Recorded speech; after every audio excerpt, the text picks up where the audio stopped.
नंदनवन में गरीब किसान बबलू कबूतर अपनी पत्नी पीलू चिड़िया के साथ रहता था। बबलू बहुत ही मेहनती किसान था। हर साल सब्जी की किसानी करता था। बबलू और पीलू भगवान श्री राम के बहुत बड़े भक्त थे। दोनों हर दिन श्री राम की सेवा पूजा करते थे और उन्हें भोग लगाते थे। हर काम प्रभु श्री राम की आशीर्वाद लेकर ही किया करते थे। भगवान श्री राम की ही तरह वो दोनों बहुत सीधे साधे थे। एक दिन पीलू कहती है, सुनिए जी, इस बार हमें कैसे भी श्री राम कथा करवानी होगी और भक्तों में प्रसाद बंटवाना होगा। तो बबलू कहता है, बहुत अच्छा सोच है पीलू। इस बार खास शरबती टमाटर बोया हूँ और अच्छे से खाद और पानी की सिंचाई कर रहा हूँ। इस बार अच्छी फसल होगी तो हम राम कथा करवा सकेंगे। बाकी प्रभु श्री राम जी की जैसी मर्जी हो। तो पीलू कहती है, श्री राम की कृपा हो नहीं तो अगर पिछली बार की तरह हमारी फसल बर्बाद हो गई तो हमारे खाने की भी लाले पड़ जाएंगे। हमारे ऊपर वैसे भी बहुत बड़ा कर्जा भी है। पीलू और बबलू भगवान श्री राम की भक्ति करते रहते हैं, लेकिन उनकी पड़ोसी सुंदरी उनकी गरीबी का मजाक उड़ाया करती थी। पीलू बहन, सोच समझकर फल उगाना, नहीं तो कर्जा देने वाले लोग घर में घुस जाएंगे और हंगामा कर देंगे। वैसे कितना उधार है तुम पर? आप चिंता मत करो, श्री राम सब संभालेंगे। पीलू को सुंदरी की बातें बहुत खराब लगती है, लेकिन वो सह लेती है। सुंदरी मजाक उड़ा के चली जाती है, लेकिन उस साल मौसम बहुत खराब रहता है। बहुत सूखा पड़ता है और अचानक से बहुत दिनों तक तेज बारिश होती है। फिर एक दिन बबलू अपने खेत जाता है। वो देखता है कि उसकी फसल खत्म हो चुकी है। बबलू उदास होकर अपने खेत में बैठ जाता है। हे प्रभु, खेत की पूरी फसल बर्बाद हो गई है। मैं बर्बाद हो गया। अब मैं तो आपकी कथा कैसे करवा सकूंगा? ये जमीन बंजर भी हो चुकी है। अब ये मेरे किसी काम की नहीं है। हे श्री राम, मुझे और पीलू को आपके भक्तों को प्रसाद खिलाना था। अब आप ही इस मुसीबत से बाहर निकालिए। पीलू ये देखकर बहुत दुखी हो जाती है। ऐसा सोचकर बबलू रोने लगता है, लेकिन तभी उसे श्री राम जी दर्शन देते हैं। बबलू, दुखी मत हो, मैं तुम्हारी परीक्षा ले रहा था। तुमने कष्ट में भी अपने लिए कुछ नहीं मांगा और मेरी कथा के बारे में ही सोचते रहे। तुम्हारे खेत में एक पुराना खजाना गड़ा है। अगर ये खेत नहीं सूखता तो तुम उसे कभी नहीं खोद कर निकाल सकते थे। अब तुम उस खजाने को निकालो। हे प्रभु, आपकी बहुत कृपा है। आपने मेरा और पीलू का जीवन बचा लिया। आपका बहुत बहुत शुक्रिया। हमारे पास आपके नाम का खजाना है। आपकी जय हो। फिर बबलू पीलू को सारी बात बता देता है और दोनों साथ में खेती की खुदाई शुरू कर देते हैं। वो दोनों भगवान श्री राम के नाम का जाप करते हुए खुदाई कर रहे थे, लेकिन किसी से कुछ नहीं कहते हैं। क्या हुआ, इस बार तुम लोग नींबू, मिर्ची, पालक वगैरह की फसल नहीं बेच रहे हो क्या? इस बार भी तुम्हारी फसल बर्बाद हो गई है क्या? ऐसा है तो तुम लोग तो बर्बाद हो गए हो। पीलू उसे कोई जवाब नहीं देती है। बबलू जी, हम प्रभु के लिए खजाना लगाएंगे। सब उन्हीं का है पीलू। इसके बाद बबलू और पीलू खजाना पाने में कामयाब होते हैं। ये बात अब सब गांव वालों को बबलू और पीलू बता देते हैं कि ये श्री राम का खजाना है। सभी उनकी भक्ति की बहुत तारीफ करते हैं, लेकिन सुंदरी लालच में आ जाती है। जब दोनों पति पत्नी सो रहे होते हैं तो वो चुपचाप उनके घर जाती है और खजाना चुराने की कोशिश करती है, लेकिन जैसे ही वो उस खजाने को छूती है उसको बहुत जोर का करंट लगता है और वो दूर जाकर गिर जाती है। उसके चीखने की आवाज सुनकर पीलू और बबलू उठ जाते हैं। तुम कितनी लालची हो, तुम्हारे पास भगवान का दिया हुआ सब कुछ तो है, लेकिन तुम्हें भगवान का खजाना भी चाहिए, ना कि उनकी भक्ति। तो बबलू कहता है, ये सुंदरी बहुत लालची है। इसके पास सब कुछ है, लेकिन ये लालच करना नहीं छोड़ती है। इसी वजह से इसको सजा मिली। इसको पुलिस में दे देते हैं। फिर सुंदरी को जेल हो जाती है और दोनों पति पत्नी प्रभु श्री राम की कथा का आयोजन करते हैं और गरीबों में प्रसाद बांटते हैं। अब वो लोग अच्छे से खेती करते हैं। बंटी और पीलू बहुत सरल स्वभाव के थे, जिससे प्रभु श्री राम बहुत खुश हुए। अब बबलू और पीलू की गरीबी दूर हो गई थी और वो दोनों खुशी खुशी रहने लगे। एक गांव के जंगल में पीलू अपना एक छोटा सा बर्फ का गोला बनाने का ठेला लगाती थी।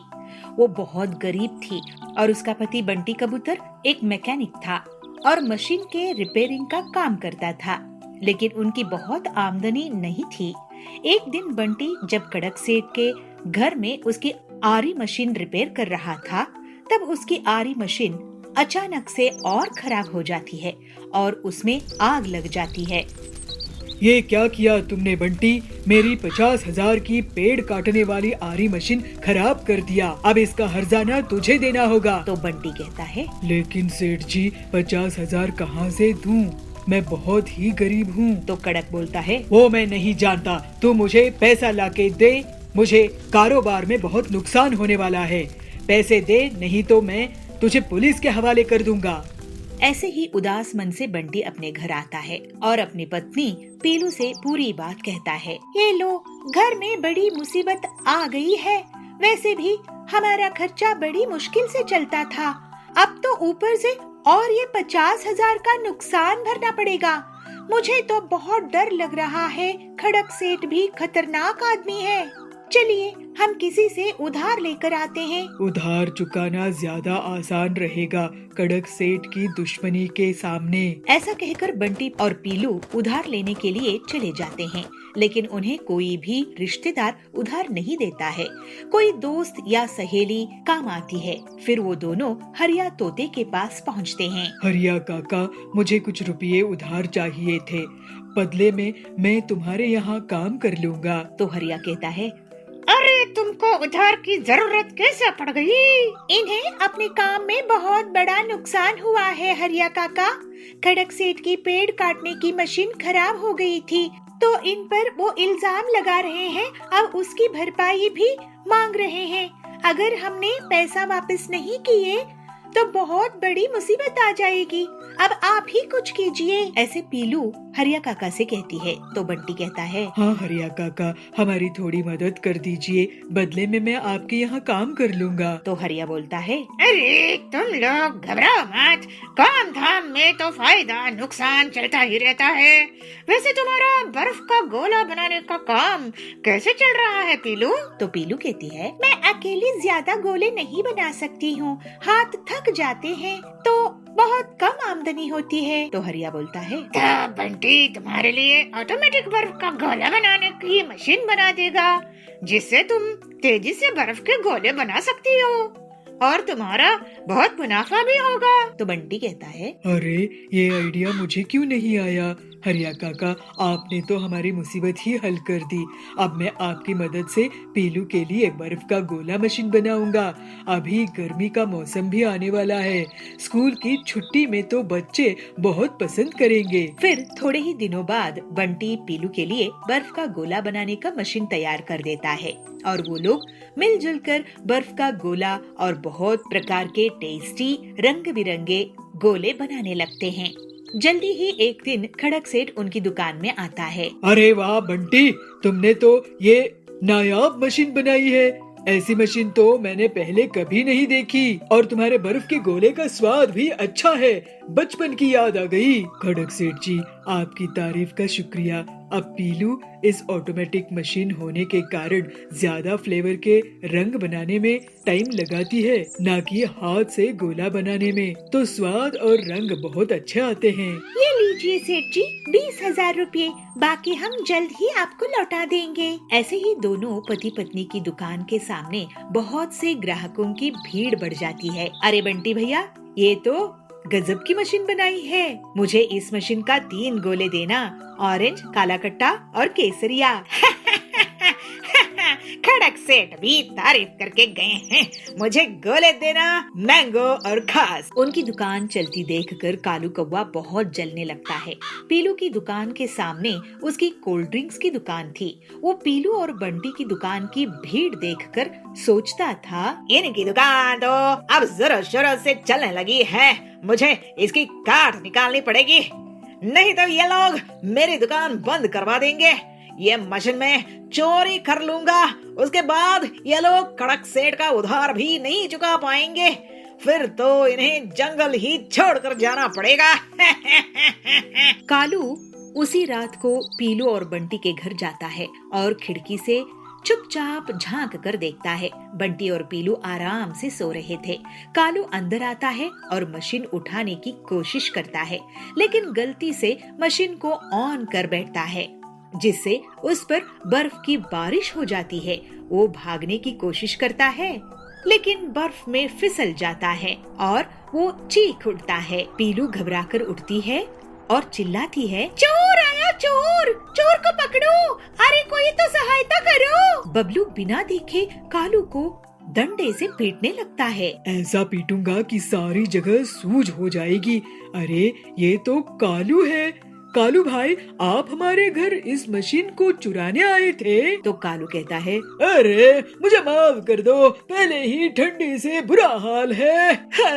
मैं तो तुम्हारी मशीन चोरी करने वाला था बंटी, क्योंकि तुम्हारे ऑटोमेटिक बर्फ गोला मशीन से मुझे कोल्ड ड्रिंक बेचने में बहुत नुकसान हो रहा था।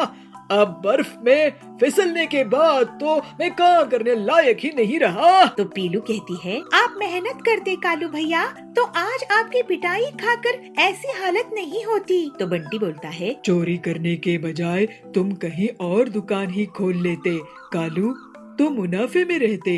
अब जंगल छोड़कर भाग जाओ, नहीं तो मैं पुलिस को बुला लूंगा। लेकिन वादा करो कि अब के बाद बदमाशी नहीं करोगे। कालू बंटी और पीलू को वादा करता है कि वो अब से पूरी ईमानदारी से काम करेगा। उसके बाद से बंटी और पीलू की बर्फ की गोले बनाने की मशीन से बहुत अच्छी कमाई होती है और वो लोग कड़क सेठ का उधार भी चुका देते हैं और हंसी खुशी रहने लगते हैं।